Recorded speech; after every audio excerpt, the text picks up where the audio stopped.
আমার সকল প্রিয় ছাত্রছাত্রীকে জানাই আমার চ্যানেলের তরফ থেকে স্বাগতম।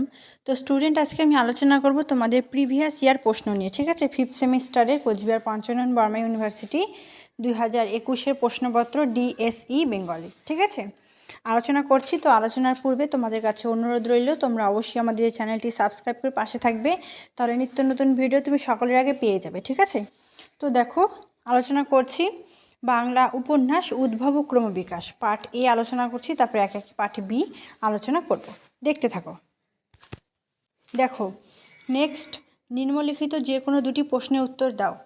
স্বদেশী আন্দোলনের পটভূমিকায় লেখা যে কোনো একটি বাংলা উপন্যাস সম্পর্কে আলোচনা করো। ঠিক আছে, তারপর মন্বন্তরের প্রেক্ষাপটে লেখা বাংলা উপন্যাসের ওপর একটি প্রবন্ধ রচনা করো।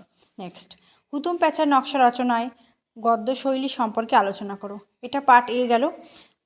যারা পার্ট বি অ্যাটেন্ড করবে তাদের জন্য ছোট গল্পের বৈশিষ্ট্য আলোচনা করো। ভেরি ভেরি ভেরি ইম্পর্টেন্ট প্রশ্ন, এই প্রশ্নটা কিন্তু এসে থাকে।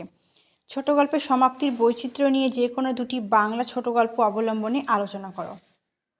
নেক্সট, অচিন্ত্য কুমার সেনগুপ্তের ধরা বিয়ে গল্পটির নামকরণের সার্থকতা আলোচনা করো। নেক্সট বলছে নোনা জল গল্পে সমীরুদ্দি চরিত্রের ট্র্যাজেডির পরিচয় দাও। ঠিক আছে, তো আলোচনা করা হয়ে গেল আমার প্রিভিয়াস ইয়ার প্রশ্ন নিয়ে। তো আর একটা বিষয় তোমাদের জানা খুব দরকার, তোমরা কিন্তু পড়াশোনা একদম করছো না।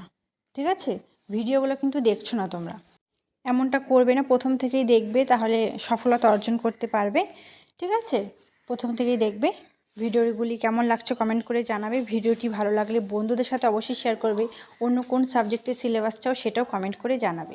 Thanks for watching. After all, thank you সকলকে।